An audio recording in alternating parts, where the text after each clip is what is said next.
A nossa reflexão hoje é a Bíblia, como a conheci e a urgência da evangelização. Eu quero agradecer a todos que já se inscreveram neste canal, pelos likes, pelo compartilhamento, pelos comentários.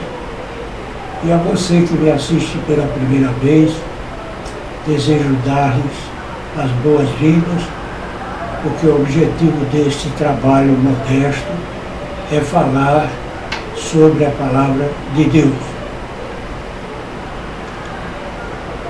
A nossa reflexão, como já disse, é a Bíblia, como eu conheci e a urgência da evangelização. Comecei a trabalhar em um posto de saúde logo após a sua inauguração e somente de lá saí quando me aposentei. Após alguns anos, uma humilde senhora veio presentear-me com uma Bíblia. Até então, não havia tido qualquer contato com esse livro. Veio de uma família de origem católica, a qual se tornou posteriormente espírita. Fiquei surpreso com o presente por não entender a sua razão. No entanto, aquela senhora expressava seu reconhecimento pelo atendimento a ela dispensado. Disse-lhe que não fizera mais do que meu dever e a havia atendido do mesmo modo que eu faço em relação a todos os meus pacientes. Algum tempo depois comecei a ler aquele livro, mas do mesmo modo como lia outro livro qualquer, pesquisando o seu conteúdo quanto à sua história, observação de aspectos nos quais se colocava diante do seu tempo, enfim, como estudaria qualquer outro livro. Não tive noção, a despeito das informações que fui obtendo sobre aquele livro, do impacto e importância do mesmo em minha vida. Escrito em uma época na qual a comunicação com as pessoas não era fácil, onde o homem se locomovia sobre a terra a pé, ou a velocidade de um camelo ou cavalo, no mar, a velocidade do remo e do vento, e vivia basicamente da cultura agrária e pecuária. Cerca de 40 escritores ao longo de 15 séculos foram fazendo registros, os quais apontam em uma única direção, a Cristo, indicando que tiveram uma mesma fonte de inspiração, o Espírito Santo. Não existe outro livro mais publicado, mais traduzido, mais lido, mais amado e mais odiado do que esse. Inicialmente, seus escritores usavam para seus escritos diferentes materiais, como pele curtida de carneiro ou cabra, os pergaminhos, peles de animais jovens, o velino, papiro e tinta à base de pó de carvão, água e cola. A despeito da fragilidade dos materiais usados para os registros e da perseguição de muitos povos contra esses conteúdos, os judeus, que eram extremamente meticulosos em suas cópias, as faziam em maior número e as escondiam para preservá-las através dos tempos. O povo judeu a considerava sagrada e seus registros foram selecionados por inspiração superior, pois foram agrupados de forma a cobrir toda a história da humanidade, desde os seus primórdios, e manteve incomparável influência no mundo através dos tempos. Hoje, a Bíblia já foi traduzida em mais de 2.500 línguas. Em relação a outros livros da Antiguidade, estudiosos afirmam que há 10 cópias do que escreveu Júlio César, As Guerras Gaulesas. Sobre as obras de Platão, 7 cópias. Aristóteles, 47 cópias. E a da Ilíada de Homero, 643 cópias, em comparação com 5.000 manuscritos preservados encontrados do Novo Testamento. Vi que no livro de Jó, capítulo 26, versículo 7, está escrito: o norte estende sobre o vazio e suspende a terra sobre o nada. E esse conceito de que a terra paira sobre o vazio somente foi demonstrado pela lei da gravitação universal de Isaac Newton no século XX, enquanto o texto foi escrito há 3.500 anos e a imprensa foi inventada por Gutenberg no século, sendo a Bíblia o primeiro livro publicado. No mesmo livro de Jó, capítulo 28, versículo 25, li: quando deu peso ao vento e tomou a medida das águas. O vento é gás em deslocamento na atmosfera, e o peso dos gases na atmosfera, ou pressão atmosférica, só foi tratada cientificamente no século XX, quando o físico e matemático italiano Evangelista Torricelli inventou o barômetro. Já no Salmos 8, versículo 8, eu encontrei: as aves dos céus e os peixes do mar e tudo que passa pelas veredas dos mares. Temos algo relacionado às correntes marinhas nesta citação, assunto a ser tratado cientificamente a partir do século com a oceanografia. Em Isaías, capítulo 40, versículo 22, está escrito: ele é o que está assentado sobre o círculo da terra, cujos moradores são para ele como gafanhotos. É ele o que estende os céus como cortina e os desenrola como tenda para neles habitar. Aqui encontrei uma referência à expansão do universo. E isso só foi comprovado pela ciência no século XIX. Também a referência à redondeza da Terra, feita por Isaías, que viveu cerca de 700 anos antes de Cristo, enquanto a primeira fonte extra-bíblica a tratar desse assunto foi o matemático, geógrafo, bibliotecário e astrônomo, quem calculou a circunferência da Terra, Eratóstenes, um grego que viveu cerca de 200 anos antes de Cristo. Encontrei relação com o ciclo hidrológico tratado cientificamente no século XIX, com o que está escrito em Jó, capítulo 36, versículo 27 e 28. Porque faz miúdas as gotas das águas que do seu vapor derramam a chuva, a qual as nuvens destilam e gotejam sobre o homem abundantemente. No capítulo 15 de Levítico é tratado o assunto referente à doença atualmente chamada hanseníase, naquela época citada como lepra. No capítulo 19 de Números, trata sobre a necessidade de higiene após contato com mortos, a quarentena de 7 dias após alguém entrar ou estiver na tenda onde houver morrido alguém, sendo a mesma quarentena de 7 dias para quem tocar em cadáver morto a espada em campo de batalha ou nos seus ossos ou em sepultura.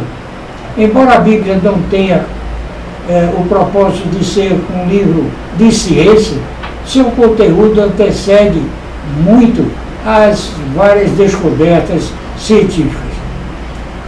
Foi demonstrado que o melhor dia para a circuncisão de uma criança é o 8º, pois nessa idade tem níveis adequados de fatores de coagulação no sangue. Assim está escrito em Gênesis, capítulo 17, versículo 12. O filho de 8 dias, pois será circuncidado todo homem nas vossas gerações, o nascido na casa e o comprado por dinheiro a qualquer estrangeiro que não for da tua descendência. Gênesis, como falei, 17, 12. Tais informações hoje compreendo sua importância, mas a fé não se fundamenta no conhecimento científico, pois é um dom de Deus. Não foram as informações que eu tinha sobre a Bíblia, mas ao parar de repente, e durante alguns minutos, dirigir meu pensamento ao Deus dos deuses, ao Senhor dos senhores, pedindo perdão a Ele, pois o meu Deus até aquele momento estava sendo a minha mente, e pedi que enviasse o seu filho, o médico dos médicos, para me tratar. Eu vinha preso a uma dependência ao tabagismo, do qual não consegui me livrar, a despeito de inúmeras tentativas e muitos medicamentos, fumando uma média de 3 carteiras de cigarro por dia durante cerca de 55 anos. Após essa oração a Deus, constatei após alguns dias que havia esquecido de fumar.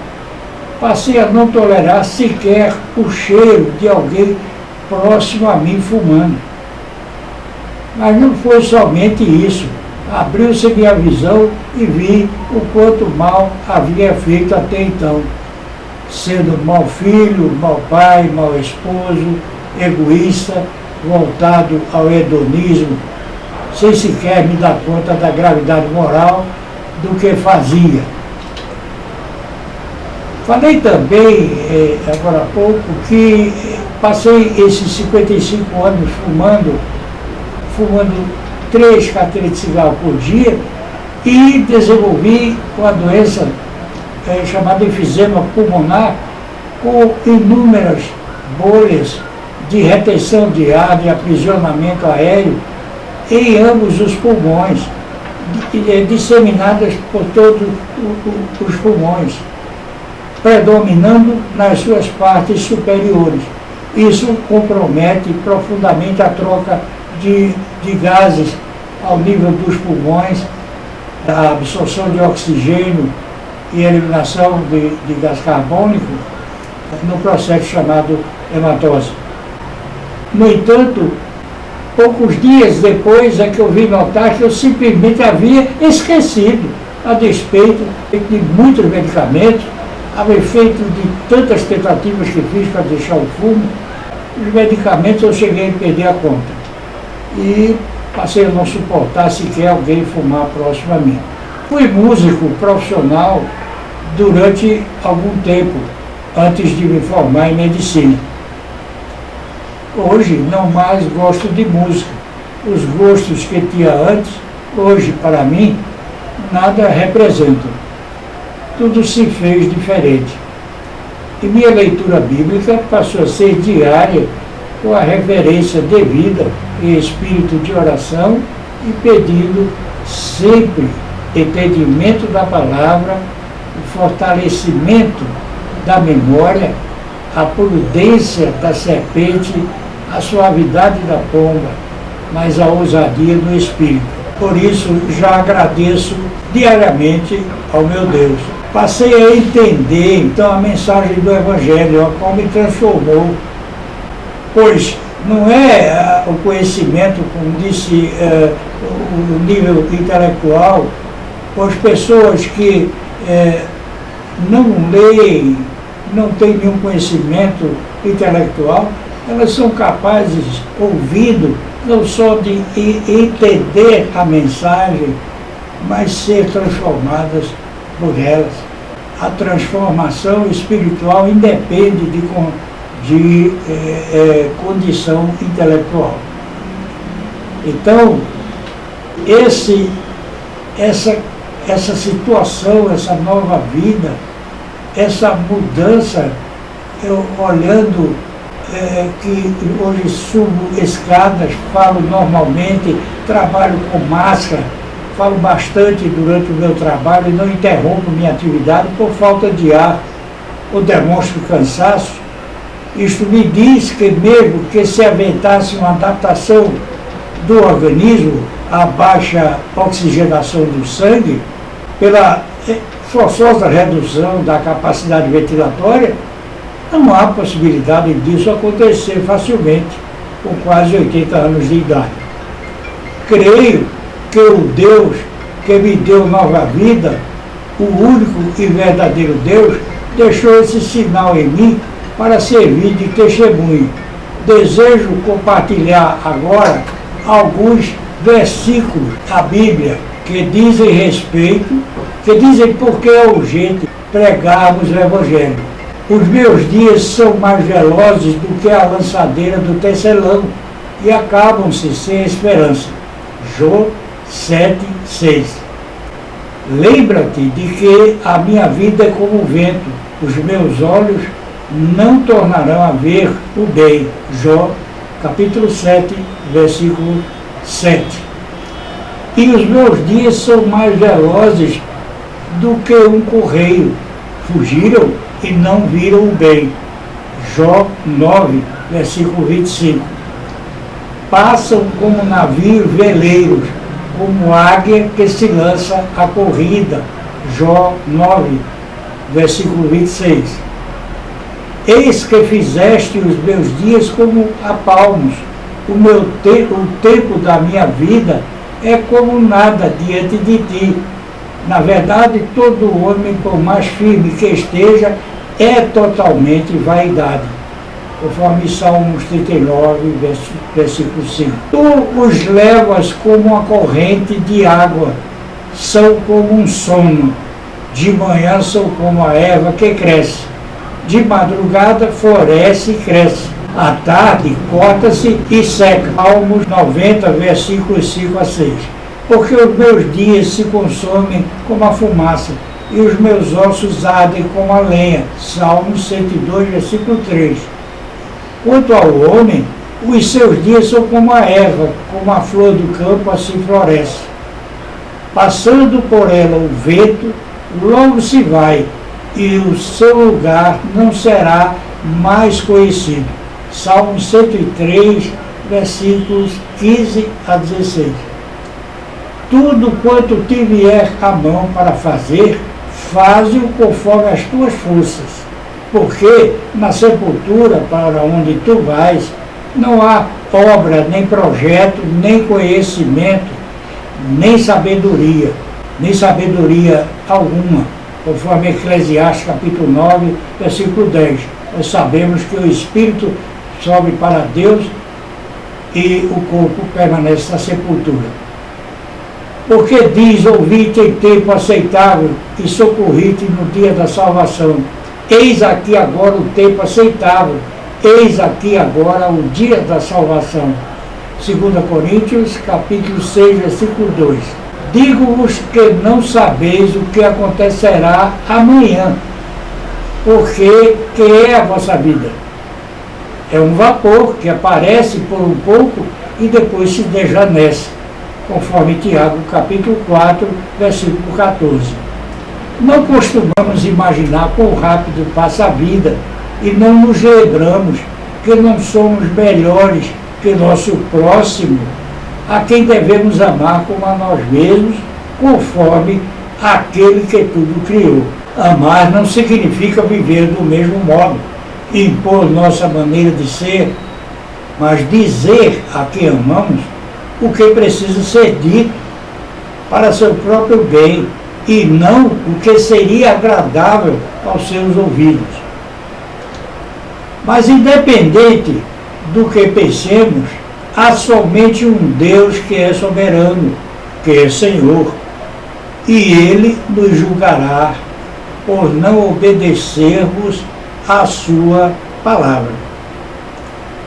Ele nos ama, mas repudia nossa desobediência, nosso pecado, para o qual estabeleceu a penalidade da segunda morte. Somente pela rendição incondicional a Cristo viveremos eternamente. Ele não nos permite uma tentação além do que possamos suportar.